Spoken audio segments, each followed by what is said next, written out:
Paris s'étendait devant elle comme un tableau en mouvement, un mélange de gris citadin et de dorures anciennes. Camille Moreau descendit du car avec précaution, tenant fermement sa vieille valise en cuir dont les coins usés trahissaient les années d'usage. Ses bottines craquaient sur les pavés mouillés de la gare Montparnasse, tandis que son regard clair balayait la foule sans vraiment chercher quoi que ce soit. Elle portait une robe bleu marine, un cardigan de laine grossière et un châle beige qu'elle avait tricoté elle-même. Ses cheveux bruns étaient attachés en un chignon simple, dénué d'élégance urbaine. Rien en elle ne trahissait la modernité, encore moins la sophistication que l'on attendrait d'une femme arrivant dans la capitale pour ce que tout le monde supposerait être une nouvelle vie. Camille venait de Plouguer-Nével, un village breton minuscule entouré de champs et d'animaux. Là-bas, les gens parlaient peu, travaillaient beaucoup et jugeaient encore moins. Ici, chaque regard qu'elle croisait semblait mesurer la longueur de ses manches, la forme de ses chaussures, la raideur de son accent. Alors qu'elle marchait dans la rue, un jeune homme vêtu d'un manteau de marque se retourna ostensiblement pour la dévisager, avant de pouffer en envoyant un message sur son téléphone. Camille ne dit rien. Elle serra un peu plus la lanière de sa valise et continua. La tour de la Croix, imposante structure de verre au cœur du 8e arrondissement, l'attendait. C'était là, disait-on, que les plus grands esprits de la finance se réunissaient chaque matin.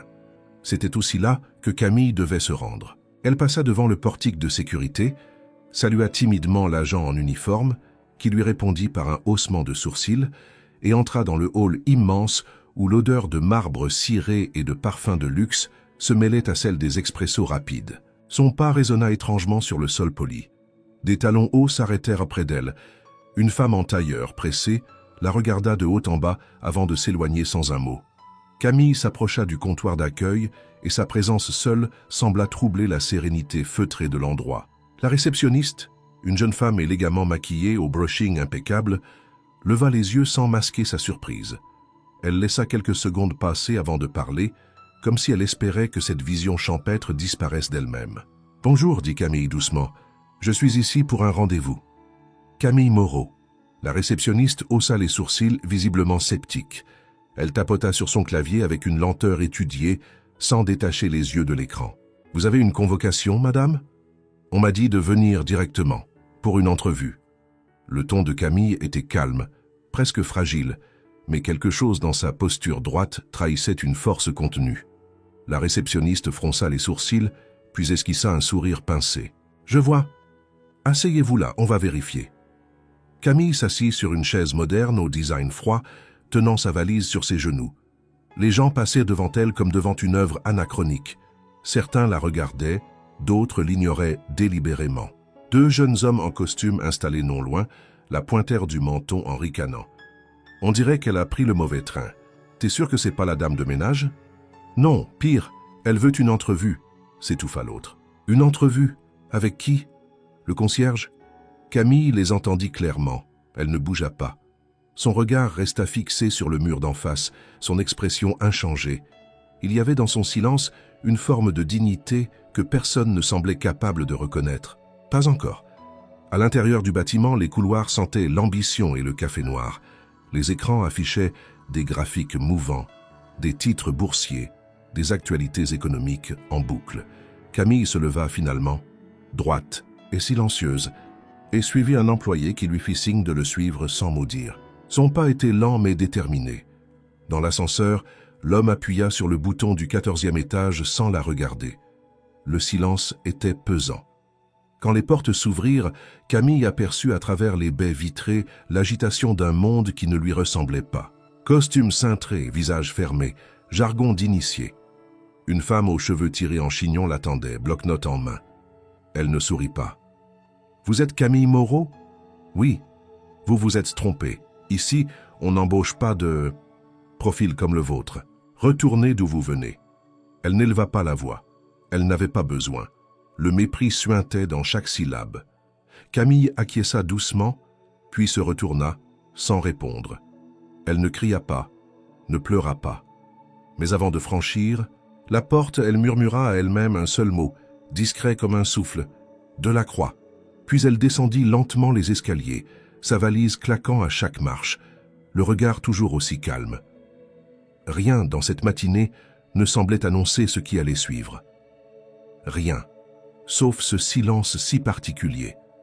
Le silence de ceux qui savent et qui attendent dans leur heure. L'ascenseur descendait lentement, chaque étage semblant mettre une éternité à défiler. Camille gardait le regard fixé sur ses chaussures, sans ciller. Dans son esprit, les mots de la femme au chignon résonnaient encore, froids et tranchants, comme des lames bien aiguisées. « Retournez d'où vous venez ». Cette phrase n'était pas une simple remarque. C'était une sentence, une tentative d'effacement.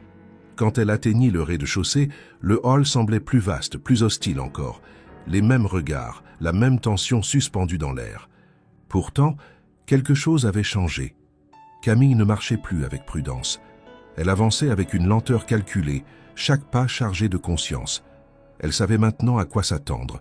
Le mépris n'était pas une surprise, mais une confirmation.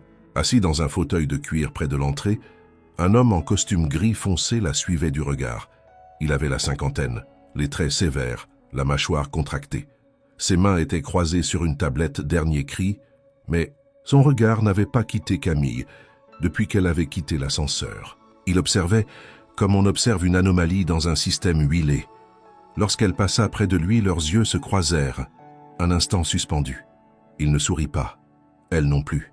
« Elle n'a rien à faire ici », murmura-t-il à voix basse, sans s'adresser à personne en particulier. Camille ne ralentit pas. Ce genre de phrase, elle l'avait entendu 100 fois.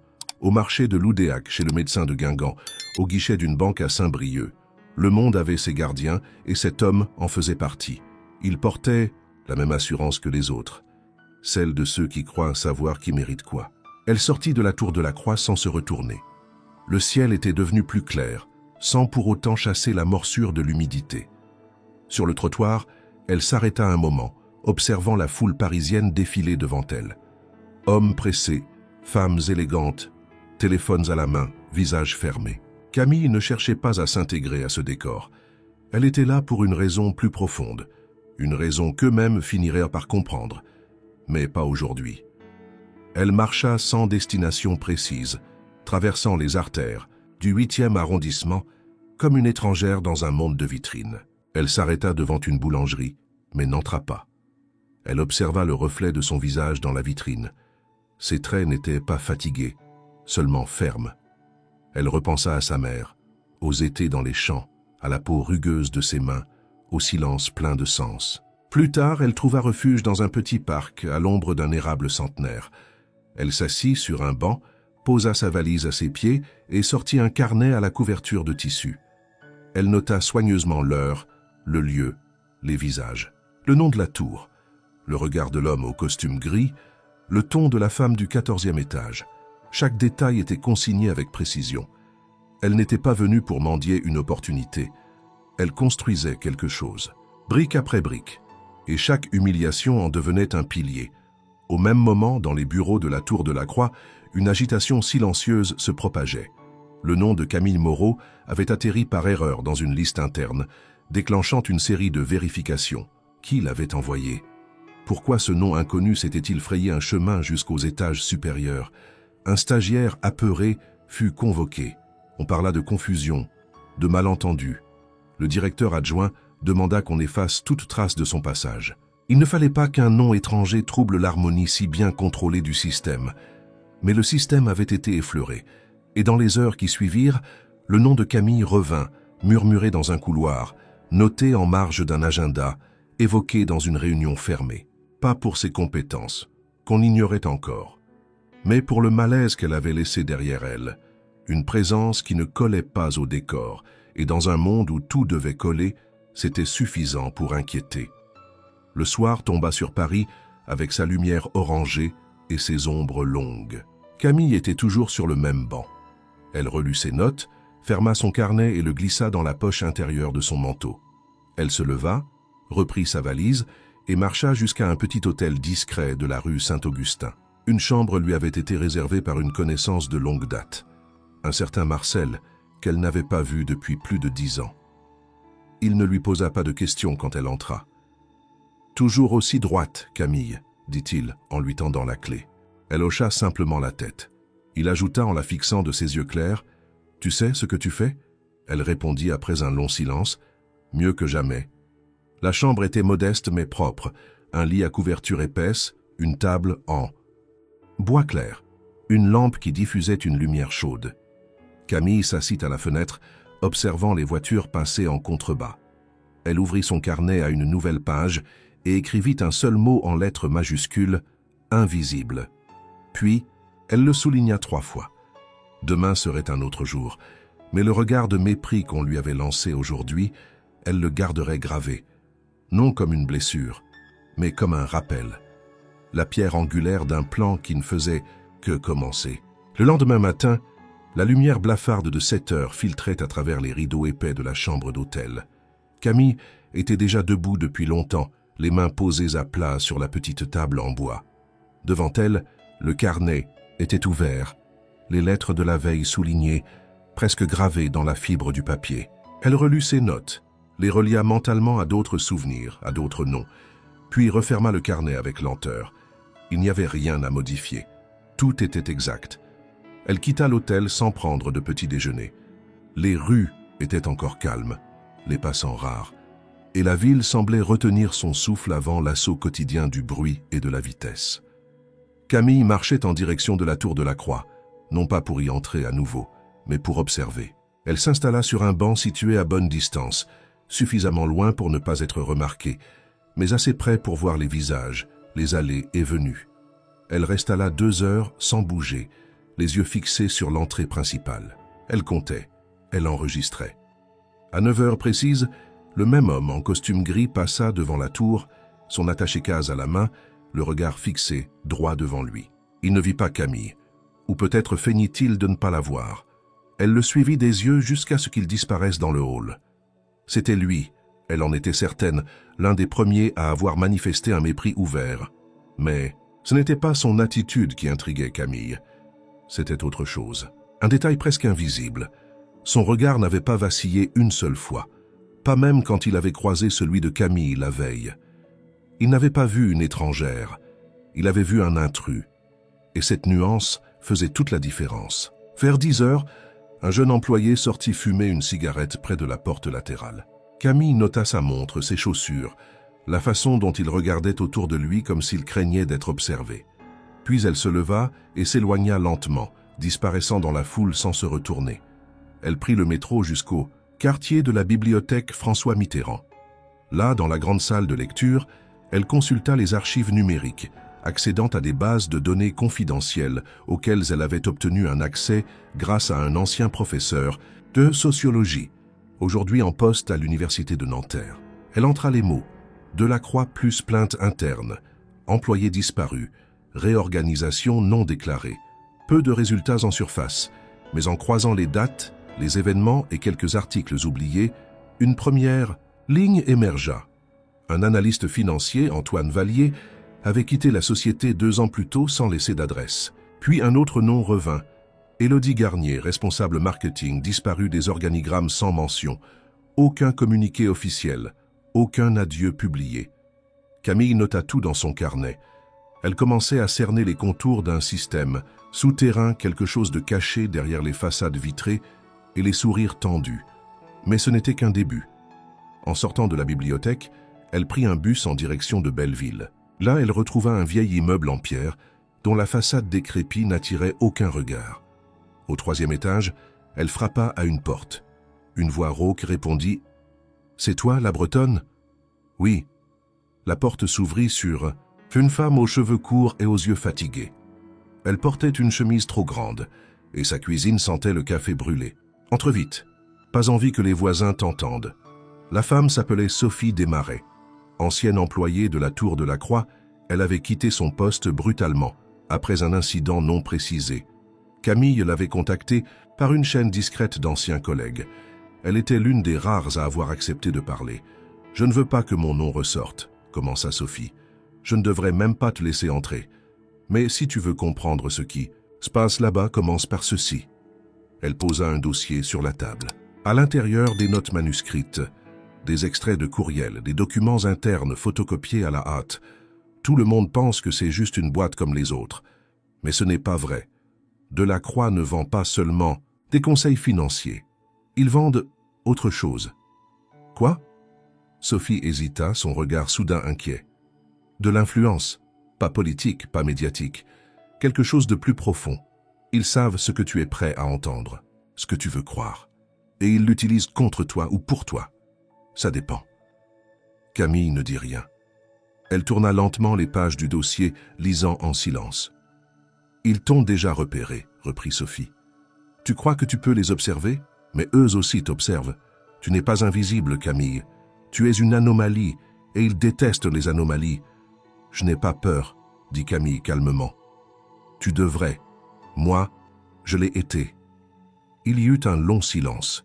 Sophie alluma, une cigarette d'une main tremblante. Camille rangea les documents dans une pochette, puis se leva. « Merci pour ta confiance. Je ne dirai rien sur toi. » Sophie acquiesça, la main sur la poignée de la porte.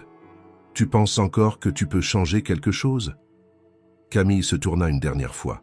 « Je ne suis pas venu pour changer. Je suis venu pour révéler. » Le soir même, de retour à l'hôtel, Camille relut les documents une dernière fois. Il y avait une logique à tout cela. Une logique invisible à l'œil non averti.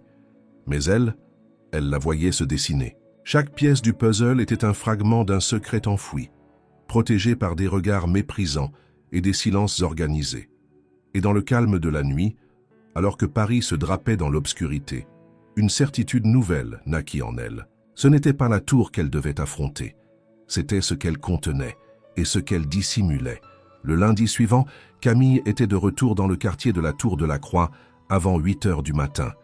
Le ciel était d'un gris uniforme et une fine bruine tombait silencieusement, rendant les trottoirs glissants et les visages encore plus fermés. Elle n'était pas là pour entrer cette fois. Elle observait, carnet en main, imperméable bien boutonné, regard attentif. Elle avait remarqué, les jours précédents, que certains employés prenaient un ascenseur différent. Plus discret, situé dans une aile secondaire du hall, accessible seulement par badge spécial. Et surtout, cet ascenseur ne s'arrêtait jamais avant le 14e étage. Camille suivit un homme d'apparence ordinaire, lunettes cerclées de métal, cartable de cuir noir, qui emprunta précisément ce chemin. Elle nota son badge, son comportement, la manière dont il ne saluait personne, comme s'il était invisible, lui aussi. L'homme scanna son badge, entra dans l'ascenseur et disparut. Les portes se refermèrent sans un bruit. Aucun numéro ne s'afficha sur le panneau extérieur. Ce qu'elle soupçonnait se confirmait peu à peu. Le 14e. Qu'étage, celui-là même où elle avait été rejetée, n'était pas un simple niveau administratif. Il était un lieu à part, un centre névralgique, un nœud. Le même jour à midi, Camille rencontra un autre contact. Il s'appelait Lucien Berger, ancien consultant en sécurité informatique pour plusieurs grandes entreprises. Il l'attendait dans un café excentré du 17e arrondissement, à l'allure quelconque, mais dont la salle arrière servait parfois de lieu de réunion officieux. Lucien, la cinquantaine décontractée, regard vif, posa immédiatement une clé USB sur la table. « Ce que tu cherches est dans les journaux d'accès. J'ai réussi à extraire partiellement les logs de badge du 14e étage pour les 2 dernières semaines. Mais c'est crypté, il te faudra un autre outil pour les lire. Tu peux me dire ce que tu as vu ?» Lucien hocha la tête. « Ce n'est pas un étage comme les autres. Il l'appelle le noyau. C'est là que se décident des choses qui ne figurent dans aucun organigramme. Il y a des réunions sans ordre du jour, des rapports qui n'arrivent jamais aux archives centrales, et surtout des personnes qui apparaissent dans les journaux d'accès, mais qui ne sont rattachées à aucune fonction officielle. Des noms, pseudonymes, initiales, jamais les mêmes badges, c'est comme un circuit fermé, une entreprise dans l'entreprise. » Camille garda le silence, le regard fixé sur la clé USB. Ce qu'elle tenait là était plus qu'une preuve, c'était une brèche. Lucien se pencha, plus grave. « Tu sais à quoi tu joues, Camille ? Ce n'est pas une enquête journalistique. Ce n'est pas une injustice à réparer. Ce que tu touches, là, c'est un système de contrôle invisible, et il n'aime pas les curieux. » Elle répondit d'une voix posée. « Je ne suis pas curieuse, je suis patiente. » Il sourit, malgré lui. « Alors fais attention, parce que ceux du 14e ne sont pas des financiers. Ce sont des stratèges, ils ne licencient pas, ils effacent. » De retour dans sa chambre d'hôtel, Camille se mit à décrypter les journaux d'accès avec un logiciel installé sur un vieil ordinateur prêté par Marcel. Les heures passèrent dans un silence tendu, ponctué uniquement par le grincement de la chaise ou le grésillement de la lampe. Elle recoupait les entrées, analysait les fréquences, les regroupements horaires. Et un schéma apparut. Tous, les lundis, mercredis et vendredis, entre 9h et 11h du matin, un groupe d'au moins 6 personnes se réunissait au 14e. Toujours les mêmes initiales, jamais les mêmes. Horaires exacts, mais toujours dans cette fenêtre. Le plus troublant fut la présence récurrente d'un badge anonyme, sans identifiant, apparaissant 2 fois par semaine. L'accès n'était jamais précédé ni suivi d'une entrée au rez-de-chaussée, comme si cette personne n'était jamais entrée dans la tour, comme si elle s'y trouvait déjà. Camille griffonna rapidement une série de lignes sur son carnet, reliant les horaires à certains événements récents. Une chute inattendue d'action d'une société concurrente, une nomination surprise, au conseil d'administration d'un fonds partenaire, la démission inexpliquée d'un cadre supérieur d'une filiale. Tout semblait coordonné.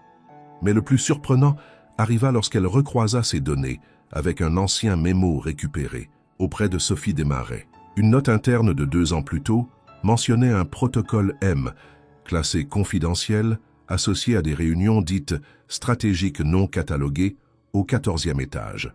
Aucun contenu, aucun signataire. Juste une indication. Activation. Conditionnel. Camille resta figée. M. Cela ne pouvait être une coïncidence. Elle retourna sur le site de la tour au crépuscule, se positionnant cette fois dans un immeuble en face, au 6e étage, dont elle avait loué pour une semaine un petit studio inutilisé. Depuis la fenêtre, elle avait une vue parfaite sur les étages supérieurs. Elle pointa ses jumelles sur le 14e étage. La lumière était allumée dans 2 bureaux. Des silhouettes y circulaient. Une en particulier attira son attention. L'homme en costume gris, encore lui. Il parlait à une autre personne, plus grande, dont le visage était masqué par l'angle de la fenêtre. Camille observa longtemps. Puis elle nota une dernière chose, presque imperceptible. Dans l'un des bureaux, accrochée au mur, se trouvait une peinture ancienne. Une toile qu'elle reconnaissait. Elle appartenait à un musée breton, disparu lors d'un incendie 10 ans plus tôt. Ce détail, anodin en apparence, prit une autre dimension. Elle ferma ses jumelles lentement, le souffle retenu. Le 14e étage n'était pas qu'un lieu. C'était un monde parallèle, dissimulé dans les hauteurs d'un immeuble ordinaire. Et maintenant, elle savait où frapper. La nuit était tombée sur Paris, mais Camille restait immobile devant la fenêtre du studio loué.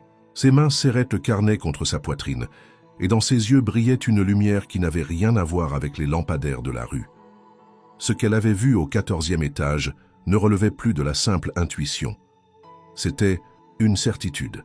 Un réseau secret, ancien, structuré, agissait dans l'ombre de la tour de la Croix. Et si la toile disparue avait réellement trouvé refuge là-haut, alors ce réseau avait les moyens de récupérer, cacher et faire oublier bien plus que des œuvres d'art. Le lendemain, Camille se rendit à la bibliothèque de l'Institut national d'histoire de l'art. Elle chercha le catalogue des œuvres perdues durant les incendies de musées et les vols non élucidés. Elle retrouva la mention de la toile en question, L'éveil des ombres, une œuvre de Jules Raymond Leclerc, disparue en 2015 lors d'un mystérieux incendie au musée de Dinan. Ce feu n'avait jamais été élucidé. L'enquête avait conclu à une défaillance électrique, mais aucun indice n'avait jamais permis de localiser les tableaux volés. Camille fit une copie du rapport d'origine, où figurait une photo en noir et blanc de la peinture. Elle la compara à ce qu'elle avait vu à travers ses jumelles. Les formes, les contrastes, la composition, tout correspondait. Quelqu'un, au 14e étage, avait eu intérêt à récupérer cette œuvre disparue. Mais pourquoi? Que représentait-elle? Une simple obsession esthétique ou une pièce d'un jeu plus vaste? De retour dans son studio, Camille relut les noms des employés disparus, Antoine Vallier, Élodie Garnier, puis 2 autres mentionnés par Sophie Desmarais, dont les départs n'avaient jamais été annoncés officiellement. Elle dressa une chronologie. Toutes les disparitions coïncidaient avec les périodes où le protocole M semblait avoir été activé. 3 mois après chaque réunion stratégique non cataloguée, une disparition. Aucun corps retrouvé, aucun motif visible. Mais dans chaque cas, un changement majeur dans la direction d'une filiale ou une restructuration. Camille se rendit ensuite dans un ancien immeuble administratif du 15e arrondissement, désaffecté depuis plusieurs années. Elle y retrouva une archiviste à la retraite, Thérèse Lamarque, qui avait travaillé autrefois pour le ministère de l'économie. Thérèse accepta de lui parler après avoir vu les notes de Camille. « Vous savez, mademoiselle Delacroix, ce n'était pas toujours une entreprise privée. À l'origine, c'était une initiative mixte entre l'État et certaines entités industrielles. Un projet de surveillance et d'optimisation des flux économiques. Officiellement, c'est devenu une société indépendante dans les années 90. Mais en réalité, certains liens sont restés. » Quels liens? Thérèse, lui, lança un regard prudent. Des agents, des unités de contrôle, pas de la police, pas de la DGSI. Quelque chose entre les deux. Une cellule d'analyse stratégique, capable d'influer sur les marchés en temps réel. Une main invisible. Mais avec les années, elle a glissé hors de tout contrôle. Vous avez entendu parler d'un protocole M? Thérèse pâlit légèrement. Ce n'est pas un protocole, c'est une méthode. M pour mémoire. Ils stockent les profils, les vulnérabilités, les désirs, puis ils effacent les traces. Pas physiquement, socialement, professionnellement. Les gens ne disparaissent pas dans un sens dramatique. Ils cessent juste d'exister. Plus d'emails, plus de réponses, plus de contrats. Ils deviennent fantômes. Camille nota chaque mot. Ce que disait Thérèse correspondait à tout ce qu'elle avait observé. Delacroix n'était pas un simple cabinet de conseil. C'était une fabrique de réalité, une machine à effacer ce qui dérangeait. Mais une question la hantait désormais. Pourquoi l'avoir laissée entrer ce jour-là? Pourquoi l'avoir conduite précisément à l'étage où se tenait ce réseau? L'hypothèse d'une erreur commençait à s'effriter. Et si, au contraire, elle avait été attendue, observée? Elle retourna dans sa chambre où elle reçut un appel inconnu. La voix au bout du fil était grave, distante. « Mademoiselle Moreau? Oui. Vous avez été remarquée. Cessez vos recherches, ou vous deviendrez comme les autres. Qui êtes-vous? » Le silence. Puis un déclic. L'appel était terminé. Camille resta figée quelques secondes, l'oreille encore tendue vers le vide. Elle s'assit lentement, relut ses notes, les photographies, les schémas. Puis elle se leva, déchira une page de son carnet et y inscrivit « S'ils me voient, ils savent, mais s'ils me craignent, je gagne. » Elle épingla cette phrase sur le mur, face à elle. Dans les jours qui suivirent, Camille ne sortit presque plus. Elle décortiqua les données, traça les liens et découvrit d'autres coïncidences troublantes. Un sénateur qui avait voté contre une réforme des marchés, puis soudainement disparu de la vie publique. Un journaliste économique retrouvé ruiné après avoir publié un article accusateur contre un ancien associé de Delacroix. Toujours le même schéma. Une montée, un geste de défi, puis l'oubli. Dans cette mécanique, Camille avait désormais sa place. Non comme une victime, mais comme une anomalie à éliminer. Elle en avait conscience. Et cela ne l'effrayait pas. Cela l'armait. Car derrière chaque disparition, il restait une trace. Et c'est cette trace qu'elle s'engageait à révéler. 3 jours passèrent sans que Camille ne mette le pied hors du studio. Les rideaux étaient tirés, la lumière tamisée, les murs tapissés de feuilles, de schémas, de photographies. Chaque surface était couverte de notes, de flèches, de noms entourés de rouge. Une carte mentale en relief, construite à partir d'un chaos méthodique. Elle dormait peu, se nourrissait à peine. Mais son esprit était d'une lucidité absolue. C'est au 4e jour qu'elle reçut un email, envoyé depuis une adresse cryptée. Le message ne contenait qu'un lien. Aucune signature, aucun mot d'introduction. Camille hésita un instant, puis ouvrit un terminal sécurisé et lança la page à partir d'un proxy anonyme. L'écran afficha une vidéo, floue au début, puis lentement plus nette, une pièce sombre, éclairée par la lumière pulsée d'un projecteur. Et une voix. « Camille Moreau, vous pensez nous étudier, mais c'est vous qui êtes observée. » La voix n'avait rien d'humain dans son ton. Elle était plate, dépourvue, d'émotion mais étrangement captivante, comme une incantation technologique. Depuis votre arrivée, vos déplacements sont suivis, vos contacts surveillés, vos données analysées. L'image changea. Camille entrant dans la bibliothèque. Camille parlant avec Lucien Berger. Camille devant la tour de la Croix. Vous n'êtes pas une menace. Vous êtes un test, une variable. Le visage d'un homme apparut partiellement dans l'ombre. Elle ne le reconnut pas immédiatement, mais ses traits évoquaient quelqu'un. Un reflet. Une silhouette déjà vue dans les couloirs du 14e étage. Vous pouvez encore choisir de disparaître. Tout cela s'effacera. Nous pouvons garantir votre silence par l'oubli, non par la violence. La vidéo s'arrêta sur une image fixe. Une photo d'enfance de Camille. Une image qu'elle n'avait jamais partagée. Une photographie rangée depuis des années dans un tiroir du grenier familial. Camille ferma l'ordinateur. Son souffle était court, ses mains moites. Il savait, non seulement où elle allait, mais qui elle était, ce qu'elle avait été. Ils avaient plongé dans sa mémoire. Elle prit une douche froide, rassembla ses notes et appela Marcel.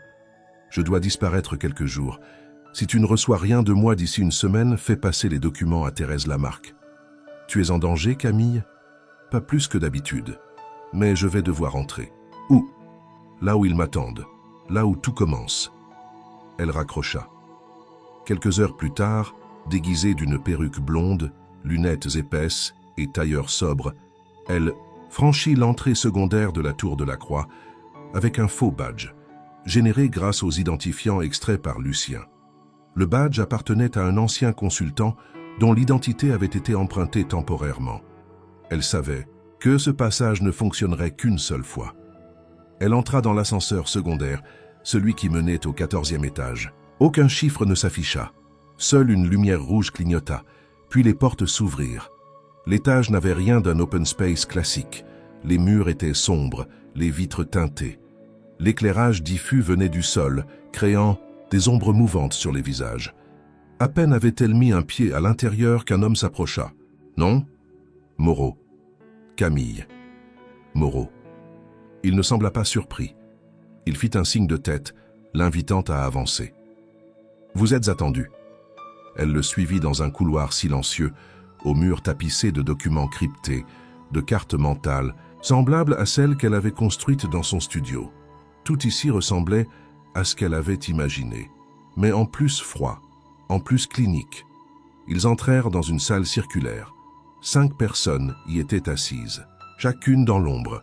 Au centre, un siège unique. On lui fit signe de s'y installer. La voix qu'elle avait entendue dans la vidéo reprit, cette fois en direct. « Vous avez cherché à comprendre. C'est une erreur que nous attendions. Pourquoi moi ? Parce que vous êtes l'exception. Le résidu d'un programme oublié. Votre dossier, votre enfance, votre parcours, vous êtes la somme d'un calcul abandonné. » Quel programme ? Un murmure parcourut la salle. Puis un des membres se pencha dans la lumière. Le programme Mémoire. M pour mémoire. Vous deviez être effacé. Mais le protocole a échoué. Camille sentit son cœur cogner. Elle comprenait maintenant. Son passé, ses silences, ses trous de mémoire. Elle n'était pas seulement une anomalie, elle était un rappel, une survivante d'un effacement qui avait échoué. Que me proposez-vous ? Intégration, compréhension ou disparition ? Elle sourit doucement. Je choisis la mémoire. Le silence s'abattit dans la pièce. Un long silence. Puis un des membres se leva. Alors souvenez-vous. Et regardez. Sur un mur, un écran s'alluma. Des images défilèrent. Sa naissance, son enfance, les moments oubliés, les visages flous, tout ce qui avait été effacé, tout ce qu'on avait tenté d'anéantir. Et Camille vit. Elle vit les connexions. Elle vit les manipulations. Elle vit ce que la Tour de la Croix cachait depuis des décennies. Et elle comprit. Les images se succédaient sur le mur lumineux, comme projetées depuis un puits sans fond. Camille, assise au centre de la pièce, ne bougeait pas. Autour d'elle, les 5 silhouettes observaient en silence. Elle ne cherchait pas à convaincre ni à expliquer.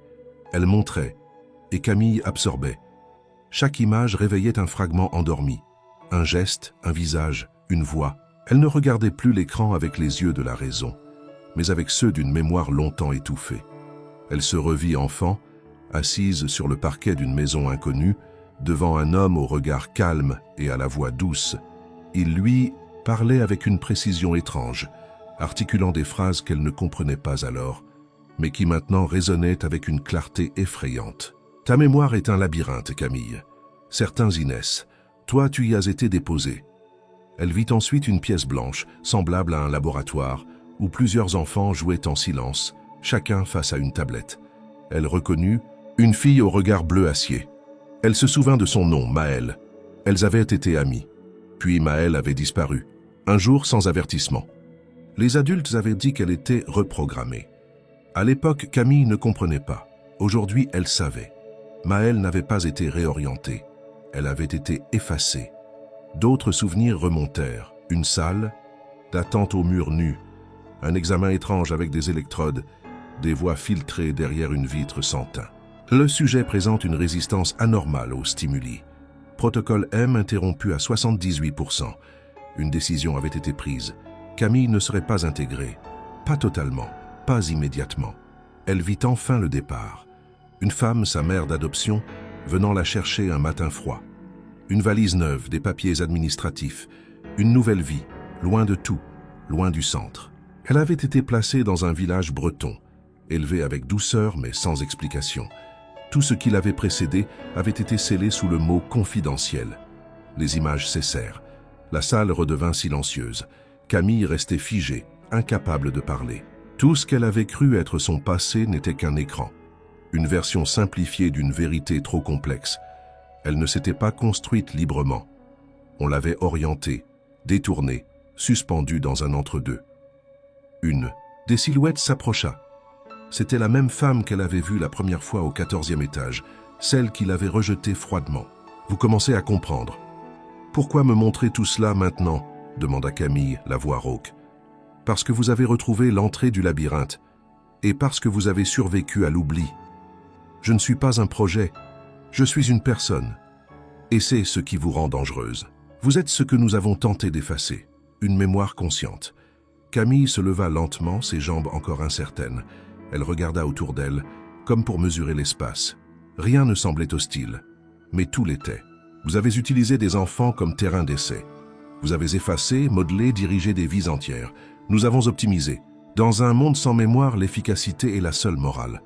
Et ceux qui résistent, ils deviennent des récits oubliés, jusqu'à ce qu'ils se taisent. Camille sentit une colère froide monter en elle. Pas un cri, ni un geste, mais une certitude. Elle ne se tairait pas. Elle ne disparaîtrait pas dans une nouvelle version d'elle-même. Je veux voir les dossiers, tous, les miens, ceux des autres. Je veux savoir ce que vous avez fait. Un silence, puis un léger hochement de tête de l'homme assis le plus à droite. Il appuya sur une commande, et un mur s'ouvrit, révélant une salle d'archives numériques. Des milliers de dossiers, classés par numéro, par année, par statut. Camille s'y engagea, seule. Elle commença à chercher. Elle retrouva son propre dossier. CM0C127. Elle ouvrit les fichiers un à un. Ses examens, ses phases de test, les évaluations comportementales. Tout y était, consigné avec une froideur clinique. Puis, elle chercha d'autres noms. Maëlle, Antoine Vallier, Élodie Garnier. Des traces, des fragments, des phrases codées.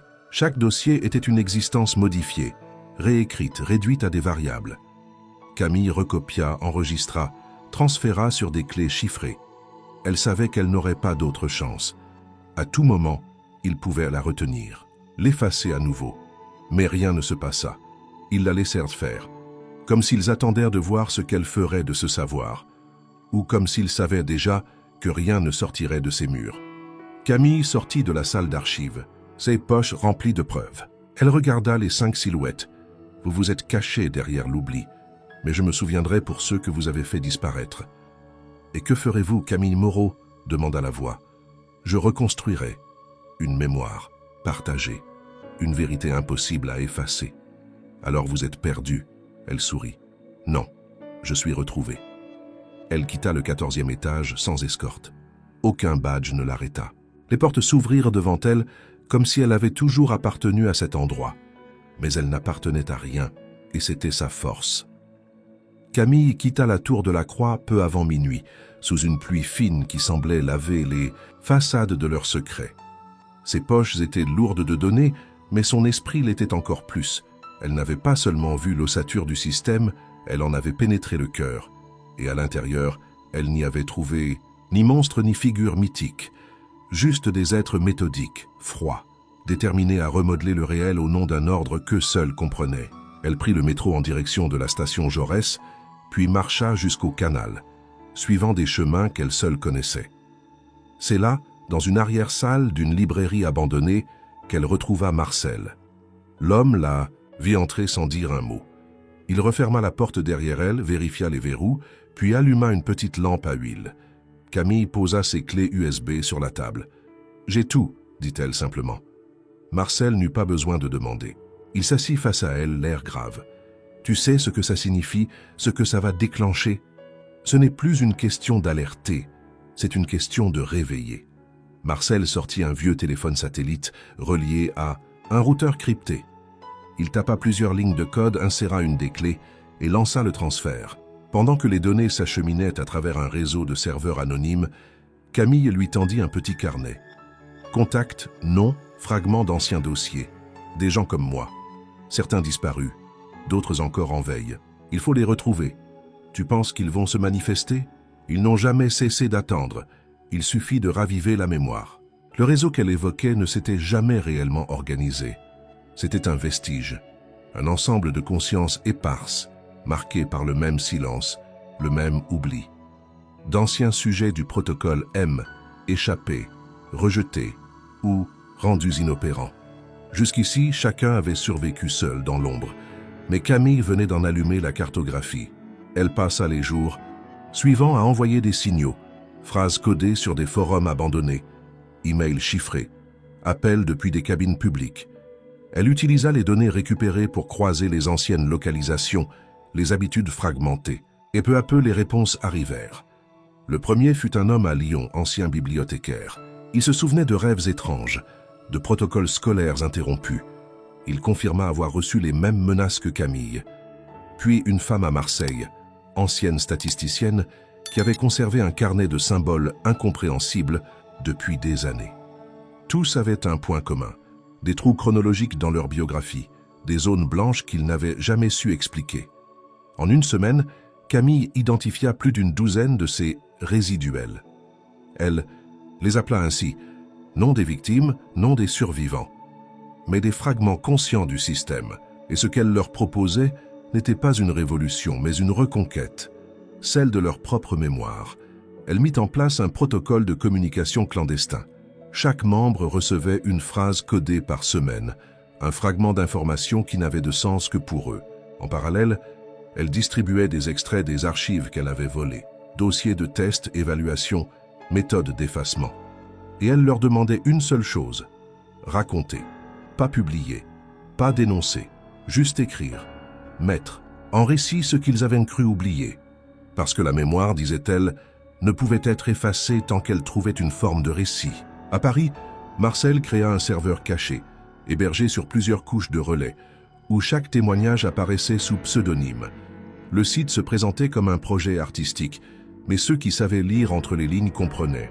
Et rapidement, d'autres récits vinrent de l'extérieur, d'Afrique du Nord, du Québec, d'Allemagne. Delacroix n'était pas un cas isolé. C'était une méthode appliquée sous d'autres noms, d'autres structures. Le protocole M avait essaimé. Camille n'avait pas trouvé le cœur. Elle avait réveillé un réseau. Mais tout cela ne se fit pas sans conséquence. Une nuit, en rentrant au studio, elle découvrit la porte entr'ouverte. Rien n'avait été volé, mais son mur avait été vidé. Toutes ses notes, arrachées. Une seule phrase était restée, griffonnée sur un coin de table. « Le souvenir est un poison. Rendors-toi. » Elle sut alors que la tour l'avait laissée partir non pas par faiblesse mais par stratégie. L'éveil des résiduels faisait partie du plan, une expérimentation à grande échelle. Observer ce qu'une mémoire libérée pouvait engendrer. Il ne la combattait pas, il l'étudiait. Elle s'effondra sur le lit mais ne pleura pas. Elle comprit que la lutte ne se ferait pas à coup de révélation, mais par la persistance, l'endurance du souvenir contre l'oubli organisé. Et dans les jours suivants, elle continua, envoya d'autres fragments, écouta d'autres voix, corrigea les traces, nettoya les récits. Camille ne voulait pas devenir une héroïne, elle voulait devenir un fil, un lien vivant entre ceux qui se croyaient seuls. Delacroix n'avait pas prévu ça, que l'échec d'un effacement engendrerait une mémoire collective. Le réseau grandissait en silence, s'étendait à travers des couches invisibles du web, tissant entre ses membres une toile de souvenirs réactivée. Ce que Camille avait enclenché n'était plus un simple mouvement de réponse, C'était une inversion méthodique du principe même du protocole, monsieur. Ce que Delacroix avait conçu pour effacer, elle l'utilisait pour raviver. Le premier à évoquer le terme fut un ancien ingénieur biométrique de Prague, identifié sous le pseudonyme Karel D. Dans un message chiffré, il écrivait « La mémoire, comme toute matière, peut être inversée si l'impulsion est correctement orientée. Ce que vous faites n'est pas une fuite, c'est une contre-programmation, l'expérience inversée. » Camille adopta le terme immédiatement. L'expérience inversée devint le nom du noyau actif du réseau. À l'intérieur, les récits affluaient. Souvenirs modifiés, perceptions fragmentées, impressions récurrentes de déjà-vu, schémas familiaux troublés. Tous avaient en commun une origine floue, une date qu'aucun d'eux ne pouvait préciser. Un point de bascule où leur vie avait pris un tournant sans cause visible. Mais Camille ne se contentait plus de collecter. Elle codait. Avec l'aide de 2 anciens experts en sécurité informatique, elle mit au point un logiciel cryptographique, simple, capable de transformer un souvenir écrit en un fragment chiffré, contenant à la fois l'émotion d'origine et sa structure sémantique. Ce logiciel, baptisé Réverbère, permettait à chaque membre de l'expérience inversée de déposer un souvenir, non pas seulement comme un texte, mais comme une onde de mémoire à réactiver. Chaque onde pouvait alors être réinjectée dans les récits des autres, créant un effet de résonance. Ce que l'un se rappelait ravivait ce que l'autre croyait perdu. Ce procédé fut la première véritable attaque contre l'architecture du protocole M. Une mémoire partagée, incontrôlable, auto-régénérante. Camille observa les effets avec une attention clinique. Elle vit les premiers changements. Des individus qui retrouvaient des lieux oubliés, des rêves devenus plus cohérents, des flashs d'enfance qui ne correspondaient à aucune photo de famille, et surtout, une identité qui se recomposait en dehors du contrôle des architectes. Mais l'effet ne passa pas inaperçu. Delacroix répondit par des contre-mesures plus subtiles, des faux récits infiltrés dans les plateformes du réseau, des témoignages conçus pour semer le doute, insérer des erreurs, détourner l'attention. Camille mit en place une cellule de vérification regroupant 3 membres de confiance, chargés de détecter les anomalies narratives. Le combat devenait psychologique, non plus sur les faits, mais sur la structure du souvenir. Un soir, elle reçut un message d'un utilisateur inconnu. L'adresse était signée O0. Le contenu était court. Vous croyez libéré. Vous encodez. Elle le relut plusieurs fois. Était-ce une menace, un avertissement, ou une vérité que même elle n'avait pas envisagée? Le doute s'installa. Et si l'expérience inversée, par son propre système de codage, ne faisait que recréer une nouvelle forme de contrôle? Une mémoire orientée, une mémoire algorithmique? Elle en parla à Marcel. « Tu crois qu'on manipule aussi ?» demanda-t-elle. « Toute mémoire partagée est une fiction construite, mais la tienne n'est pas imposée.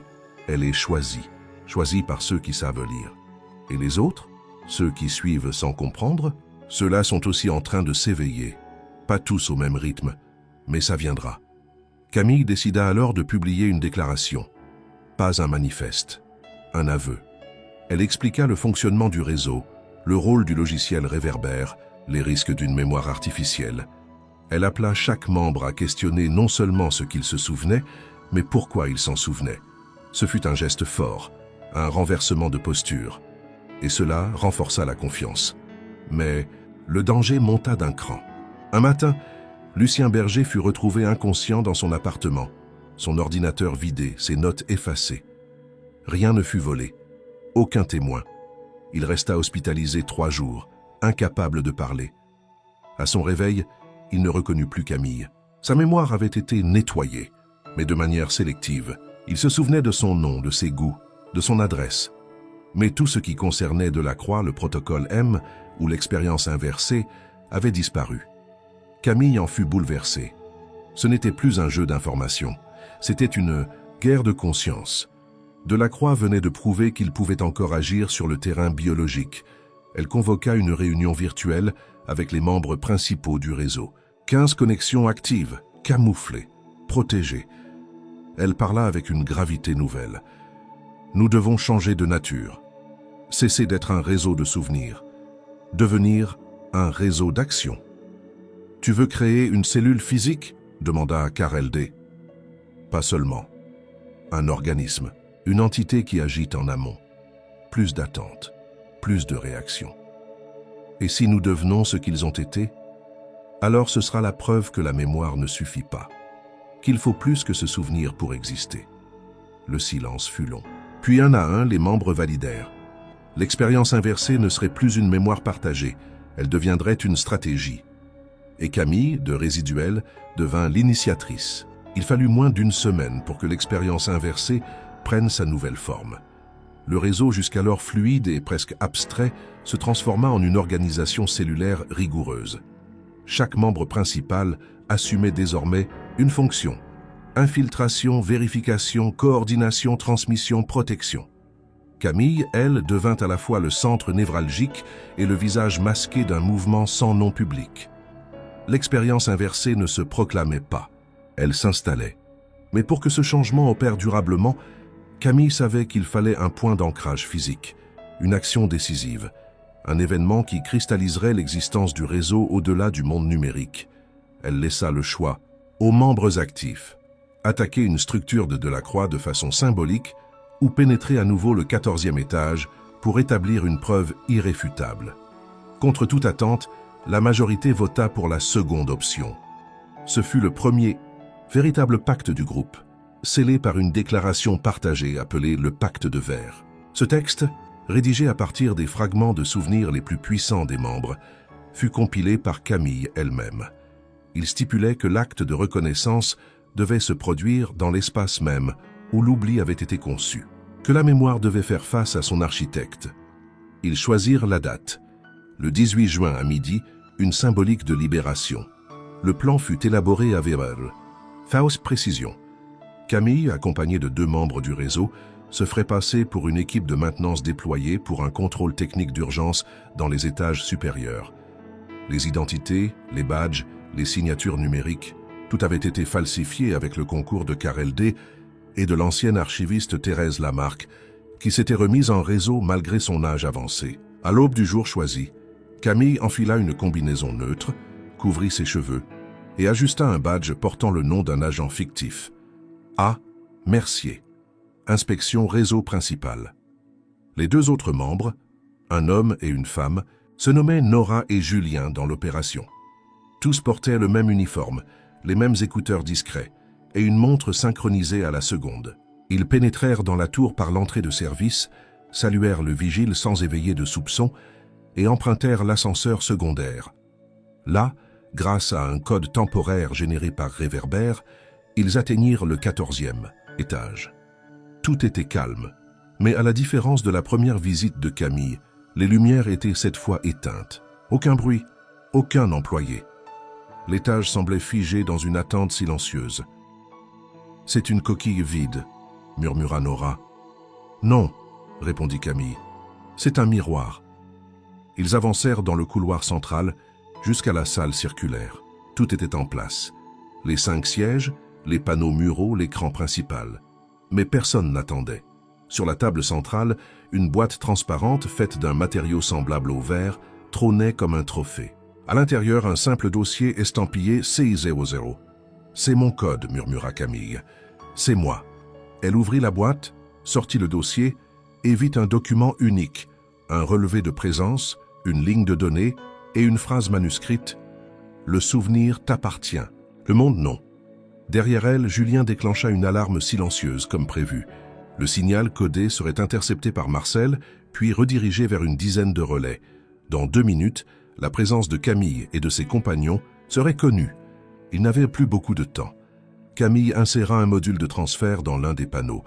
Il contenait les récits des résiduels, les codes d'accès aux témoignages, les archives récupérées depuis des mois. Leur but n'était pas de voler, c'était de renverser, injecter dans le système les preuves de son propre mensonge. Mais c'est à cet instant que la pièce changea. Une voix s'éleva, la même, synthétique, monocorde. « Vous avez joué votre rôle. Maintenant, regardez. » Les murs devinrent écrans. Tout autour d'eux, les visages des membres du réseau apparurent. Des extraits de conversation, des lignes de code, des documents transmis. Tout ce qu'ils pensaient caché était visible. Nous ne contrôlons pas la mémoire, nous contrôlons la croyance. Camille se tourna vers ses compagnons. On savait que c'était possible. Ils regardent, mais ils ne comprennent pas. Encore ce qu'ils voient. Et si, demanda Julien. Alors on leur donnera la suite. Elle lança la dernière commande. Un signal lumineux parcourut les circuits. Le pacte de verre venait d'être inscrit dans les serveurs internes de la Croix. Une faille volontaire, une mémoire impossible à supprimer sans s'auto-effacer. La pièce vibra. « Ils réécriront tout », murmura Nora. « Dans 1 heure, il ne restera rien. »« Non, » répondit Camille, « il restera un éclat. Toujours. Même dans le verre brisé. » Ils quittèrent le 14e étage par un escalier de service. À 12h12, ils étaient hors du bâtiment. À 12h20, les premières copies du pacte de verre furent publiées sur les relais publics. À 12h30, les mots « expérience inversée » apparurent dans les tendances mondiales, mais disparurent en moins de 10 minutes, censurés, interdits. Mais les copies continuaient à circuler, par images, par fragments, par murmures. Et, dans le silence des systèmes, Delacroix comprit ce qu'ils avaient sous-estimé, qu'un souvenir, une fois partagé, devient une faille perpétuelle. La ville n'avait pas changé.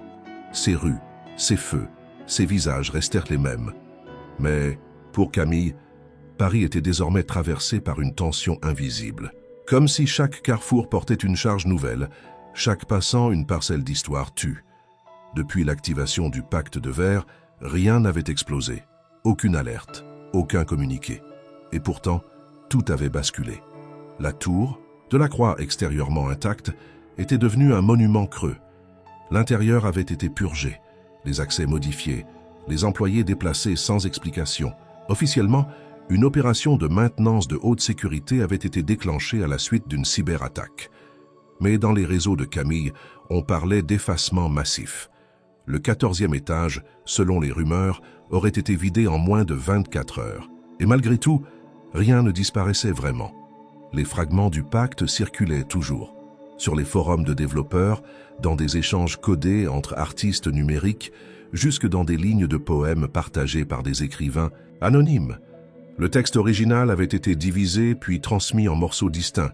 Chaque section portait une signature, un nom de disparu, un mot effacé, une date oubliée.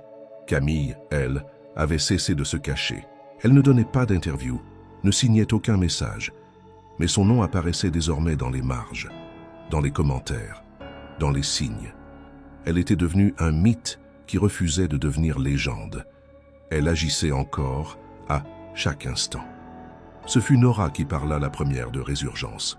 On croyait que la mémoire partagée suffirait, mais ce qu'on observe, c'est plus profond. Les gens n'évoquent plus seulement leurs souvenirs, ils agissent en fonction d'eux, ils reconstituent leur trajectoire. « Tu veux dire qu'ils redeviennent eux-mêmes » demanda Camille. « Non, qu'ils deviennent ce qu'ils n'avaient jamais été autorisés à être. » Les faits étaient subtils, mais réels. Dans plusieurs villes, des individus considérés comme marginalisés ou effacés reprenaient la parole. Des professeurs redevenaient conférenciers. Des artistes réapparaissaient avec des œuvres qui semblaient porter la trace d'une mémoire exhumée. Des familles fragmentées se réunissaient autour d'un nom oublié. Un bruit discret parcourait la société. Pas un cri, un murmure persistant. Mais la résurgence n'était pas qu'humaine. Elle était aussi structurelle. Dans certaines entreprises partenaires de Delacroix, des archives réapparurent mystérieusement. Des contrats, des décisions de conseil, des restructurations passées furent exposées. À Londres, un journal financier reçut une boîte contenant des copies de documents internes de 2008. À Berlin, un blog indépendant publia les rapports d'une commission d'enquête jamais diffusée. À Montréal, un groupe d'étudiants lança une carte interactive des zones de mémoire supprimées. Delacroix tenta de riposter. Ils achetèrent des mots-clés, inondèrent les réseaux de contenu générés artificiellement pour noyer les informations authentiques. Mais chaque tentative de brouillage créait un nouveau contre-effet. Les utilisateurs, entraînés par les outils de Camille, savaient désormais lire entre les lignes. Et au cœur de cette effervescence silencieuse, un événement inattendu surgit. Un ancien cadre supérieur de Delacroix, Laurent Desormes, contacta directement Camille. Il utilisait un pseudonyme, mais le contenu de ses messages prouvait son identité. Il connaissait les codes du 14e étage, les noms réels des 5 figures de l'ombre, les localisations des serveurs primaires du protocole M. Mais ce n'était pas une trahison. C'était un acte de résurgence. « Je n'ai jamais oublié ce que j'ai vu », écrivait-il. « J'ai juste appris à le recouvrir. Vous avez soulevé le voile. Je suis prêt à tout transmettre. » Camille accepta la rencontre, avec prudence. Elle l'attendit dans une serre botanique abandonnée aux abords de la Villette. Quand il arriva, elle le reconnut immédiatement. L'un des silhouettes qu'elle avait vues le premier jour au 14e. L'homme au costume gris. Celui dont le regard, à l'époque, ne portait aucun doute. Il était un gardien. Mais désormais, il était las, émacié, déchargé. « Vous avez détruit le miroir, dit-il en s'asseyant. Pas le système, mais sa légitimité. Et vous venez me dire que vous êtes de notre côté. Je viens vous dire que votre victoire est réelle, mais qu'elle ne suffit pas. » Il sortit une clé chiffrée gravée à la main. Voici le noyau dormant, la matrice du programme, son langage source, ses véritables intentions. Ses intentions. Le protocole M n'a jamais été conçu pour effacer. Il a été conçu pour réécrire. Camille resta silencieuse. « Vous pensez que vous avez réveillé des souvenirs, reprit-il. Mais ce que vous avez fait, c'est recréer les fondations d'un monde où le passé n'est plus un poids. C'est pour cela qu'il vous laisse agir. Parce que vous construisez un terrain qu'il pensait inatteignable, un passé vivant. Alors pourquoi me le donner? Parce qu'ils s'adaptent, ils observent, et un jour, ils referont surface, sous une autre forme, une autre méthode. » Camille prit la clé, la serra contre elle. « Et vous, que ferez-vous? Moi, j'ai déjà disparu. » Il se leva et disparut dans la brume de la serre, comme un spectre. Cette nuit-là, Camille retourna dans son studio. Elle inséra la clé dans un port sécurisé, ouvrit les premiers fichiers et vit apparaître ce qu'elle n'aurait jamais imaginé. Non pas un programme, mais un projet philosophique. Des pages de texte, des réflexions, des hypothèses. Tout un système de pensée construit autour d'une idée simple, que l'oubli peut être une forme supérieure de paix. Camille comprit que la guerre n'était pas terminée. Elle venait seulement de changer de forme. Les jours qui suivirent furent parmi les plus silencieux de l'existence de Camille. Non pas en apparence, le réseau était plus actif que jamais, les contacts affluaient, les fragments de mémoire continuaient à se rassembler, mais à l'intérieur, quelque chose en elle s'était figé. Depuis qu'elle avait lu les premières pages du noyau dormant, la certitude, sur laquelle elle avait bâti toute l'expérience inversée, se trouvait fissurée. Le protocole M, tel que révélé dans ses textes d'origine, n'était pas un outil de domination, ni même un dispositif de manipulation sociale. Il était, dans son essence, une tentative d'abolir la souffrance mémorielle, une machine philosophique, conçue non pour supprimer des individus, mais pour leur offrir une existence affranchie de leur propre chaîne. Le document fondateur portait un titre glaçant dans sa beauté, « Lettre aux êtres saturés ». Ce texte, signé seulement par une initiale, L, posait une question fondamentale. Et si nous pouvions offrir aux êtres une vie sans poids, sans résidus, sans couches anciennes, une vie qui commence chaque matin? Le protocole M était né de cette idée. Et si l'on pouvait créer des trajectoires humaines dénuées de passé, d'obstacles intérieurs, de douleurs récurrentes, l'effacement ne serait plus un effroi mais une grâce. Camille, elle, avait toujours combattu l'oubli comme une violence. Elle le voyait maintenant dans une lumière plus ambiguë. Et cette ambiguïté, loin de la déstabiliser, affûta sa détermination. Elle comprit que sa mission n'était pas seulement de préserver les souvenirs, mais de défendre leur complexité, leur poids, leur vérité crue.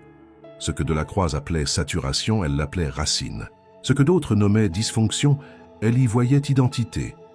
Elle convoqua alors un cercle restreint de l'expérience inversée, 10 personnes, choisies non pour leur influence ou leur ancienneté, mais pour la force de leurs souvenirs. Ensemble, ils élaborèrent une dernière opération, non pas une attaque ni une libération spectaculaire, mais un geste, un signal final. Camille baptisa ce projet « Le dernier fragment ». Son principe était simple. Une fois activé, le dernier fragment injecterait dans les systèmes dormants de Delacroix une ligne de données unique, une chaîne de mémoire construite à partir des souvenirs les plus humains, les plus contradictoires, les plus irrésolus, recueillis depuis la fondation du réseau. Ce ne serait ni un virus ni une attaque, mais une onde, une forme. Le fichier fut créé à partir d'un algorithme émotionnel. Chaque ligne de code portait une charge affective, une vérité partagée, un moment suspendu, Une main de mère, une voix brisée, une chambre d'hôpital, un rire perdu. Ce fragment ne détruirait rien, mais il contaminerait. Il ralentirait la machine du lissage. Il instillerait le doute, l'irrécupérable. Camille composa le noyau du fichier elle-même. Et au centre, elle inséra un souvenir qu'elle n'avait jamais raconté. Une nuit, à l'âge de 10 ans, elle s'était enfuie de la maison bretonne pour rejoindre la forêt. Là, elle avait parlé à un arbre. Elle lui avait raconté une sensation qu'elle ne comprenait pas, celle d'avoir déjà vécu une autre vie. Et l'arbre, bien sûr, n'avait rien répondu, mais ce silence l'avait apaisée. Elle inscrivit ce souvenir dans une ligne de code. Un arbre muet vaut mieux qu'un monde sans racines. Le dernier fragment fut lancé un jeudi, soir à 20 heures précises. Aucun feu d'artifice, aucun écran noir, juste une impulsion, un battement envoyé dans les circuits. Puis Camille attendit. Durant les jours suivants, rien de tangible ne se produisit. Mais le réseau sentit quelque chose. Des anomalies apparurent dans les systèmes de Delacroix. Des lignes de rapport, impossibles à effacer. Des réunions reportées sans raison. Des consultants désorientés par des résurgences de dossiers anciens. Et surtout une lettre. Une lettre reçue par un cadre de haut niveau de la tour. Elle avait été laissée anonymement dans son bureau, écrite à la main, signée d'un seul mot, « Mémoire ». À partir de ce moment, les récits changèrent, de ton. Les membres de l'expérience inversée ne parlaient plus de lutte, ils parlaient d'enracinement. Ils ne se voyaient plus comme des fragments, mais comme des témoins, des porteurs, des tisseurs de continuité dans un monde fait d'amnésie volontaire. Et Camille, elle, se retira lentement. Elle ne disparut pas, mais elle cessa de diriger, de coder, de répondre. Elle redevint une voix parmi les autres, une présence diffuse. Parfois un texte signé « C » apparaissait sur un forum, parfois un commentaire, une ligne, une photo. Et un jour, dans une petite librairie de Marseille, un livre sans auteur fut trouvé. Il ne portait ni titre ni résumé, juste une phrase en première page. « Ce que tu te souviens, ils ne peuvent plus l'effacer. » Les mois avaient passé. Paris, fidèle à elle-même, ne gardait la mémoire que de ses saisons. L'été effaçait les bruits de l'hiver et l'automne emportait les traces du printemps. Mais au sein de certaines consciences, quelque chose persistait. Une tension discrète, une résonance. L'expérience inversée, née d'une blessure, était devenue une onde souterraine. Non, un mouvement, une mémoire vivante, disséminée. Camille, elle, avait quitté la ville. Elle vivait désormais dans une maison modeste adossée à une falaise face à l'Atlantique. Le vent salé, les cris des goélands et la respiration du ressac rythmèrent ses journées. Elle lisait beaucoup, écrivait parfois, mais surtout elle observait. Non les gens, non les systèmes. Elle observait le temps, ce qu'il fait aux choses quand on le laisse faire. Un matin de novembre, alors qu'elle ramassait des algues sur la plage, elle aperçut une silhouette immobile sur la falaise. Un homme, en manteau noir, il l'attendait. Quand elle s'approcha, il ne dit rien tout de suite. Il lui tendit un objet, une boîte métallique. C'est la dernière copie du protocole Monsieur l'Original. Tout ce que Delacroix a effacé, stocké, déplacé. Et là, Camille prit la boîte, la soupesa. Elle ne demanda pas d'où il venait, ni pourquoi il la lui remettait. Elle savait que les raisons n'étaient plus importantes. Seules les conséquences comptaient. « Vous voulez que je la détruise ?» demanda-t-elle. « Non, que vous choisissiez. » Elle ne répondit pas. L'homme repartit sans tourner la tête. Elle resta là longtemps, la boîte entre les mains, le vent battant ses cheveux. Elle comprenait l'enjeu. Ce n'était plus un combat, c'était une décision de civilisation. Garder la mémoire, c'était accepter le poids, le conflit, la complexité. L'effacer, c'était offrir une chance à l'innocence, mais au prix de la lucidité. Le soir venu, elle alluma une lampe à huile, ouvrit la boîte. À l'intérieur, un disque dur crypté. Elle l'inséra dans son vieil ordinateur. Il fallut plusieurs heures pour en déverrouiller les couches. Et ce qu'elle découvrit dépassait tout ce qu'elle avait imaginé. Il ne s'agissait pas seulement de profils, de données personnelles, de souvenirs modifiés. Le protocole, CAM, contenait des récits réécrits d'événements historiques, des reconstructions mentales d'épisodes politiques, des simulations de société où certaines vérités avaient été ajustées pour maintenir une cohérence sociale. Delacroix n'était pas seulement un système de mémoire individuelle, c'était un moteur de récit collectif. Elle comprit alors que le monde dans lequel elle vivait n'était pas seulement un monde d'oubli. C'était un monde réécrit, modelé, fragment par fragment, pour maintenir un équilibre, un calme, une illusion. Camille resta sans voix. Le vertige était immense, mais elle n'était plus seule. Elle convoqua une dernière fois le réseau, non en tant que chef, en tant que gardienne. Elle partagea la boîte, le contenu, les récits. Elle n'imposa aucune vérité. Elle demanda des regards, des lectures, et chacun, dans sa langue, dans sa douleur, dans son silence, répondit. Certains crièrent au scandale, d'autres demandèrent qu'on détruise tout. Un petit groupe suggéra de publier l'ensemble, mais la majorité étrangement vota pour une solution inattendue. Intégrer le protocole M dans l'expérience inversée. Non comme un outil, mais comme un objet d'étude, un miroir permanent de ce que le pouvoir peut devenir quand il agit sans témoin. Le réseau construisit alors une bibliothèque numérique clandestine, hébergée sur des satellites indépendants. Chaque fragment du protocole y fut conservé, annoté, confronté. Le passé réécrit fut à son tour mis à nu, et pour chaque version falsifiée, un récit humain fut proposé, non pour restaurer la vérité, mais pour offrir des contre-mémoires. Et Camille, elle, retourna à sa falaise. Un jour, une jeune fille vint la voir. Elle portait un carnet semblable à celui que Camille avait tant utilisé autrefois. « Vous êtes Camille Moreau ?»« J'ai été, et toi ?»« On m'a dit que vous pouviez m'apprendre à me souvenir. » Camille sourit. « Je ne peux pas, mais je peux t'apprendre à refuser d'oublier. » La jeune fille s'assit. Le vent soufflait fort. Elles ouvrirent le carnet. Écrivirent une phrase, puis une autre, puis une histoire, et ainsi, de main en main, de voix en voix, la mémoire devint un acte vivant. Pas une archive, pas un cri, mais une transmission, un pacte d'humanité que ni le silence, ni la technologie, ni le temps ne pouvaient plus effacer.